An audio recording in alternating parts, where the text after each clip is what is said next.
রাষ্ট্রীয়ভাবে সাপ্তাহিক ছুটির দিন কোনটা? আলহামদুলিল্লাহ কইবেন না? এই উসিলায় আল্লাহ ওনারে মাফ করুক। পৃথিবীর অনেক দেশে কিন্তু শুক্রবার ছুটির দিন না। আমি বছরের বেশিরভাগ সময় মালয়েশিয়াতে থাকি। মালয়েশিয়ার সাপ্তাহিক ছুটির দিন রবিবার।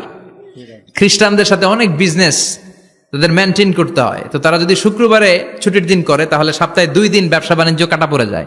নিজেদের কারণে শুক্রবার বন্ধ, যাদের সাথে বিজনেস ওদের কারণে রবিবার বন্ধ। আমরা আলহামদুলিল্লাহ আল্লাহর দেয় পবিত্র দিনটাতে পেয়েছি জুমাবার। আলহামদুলিল্লাহ পড়েন আলহামদুলিল্লাহ। এজন্য বিশ্বনবী বললেন, খবরদার এদিনের নামাজ মিস করো না।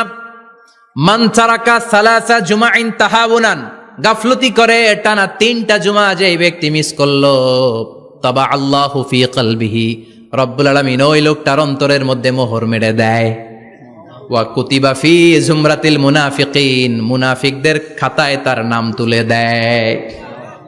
3টা জুমা যদি কেউ মিস করে 2টা পানিশমেন্ট। এক হচ্ছে তবা আল্লাহু ফি কলবি, আল্লাহ অন্তরে মোহর মেরে দেয়। ভালো কথা ভাল লাগে না, নামাজ ভাল লাগে না, আজান ভাল লাগে না, ইসলাম ভাল লাগে না, শুধু মৌজ মাস্তি ভাল লাগে, গান বাজনা ভাল লাগে, এরকম আছে না নাই?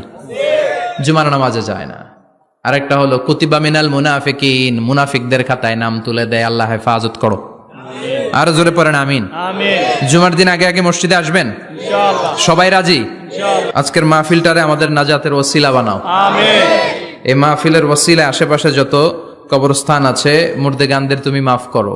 আমিন। কবরগুলো জান্নাতের টুকরা বানাও। আসুন আমরা অফিসিয়ালি আল্লাহকে একটা থ্যাঙ্কস দেই, ধন্যবাদ দেই যে আল্লাহ তাআলা আমাদেরকে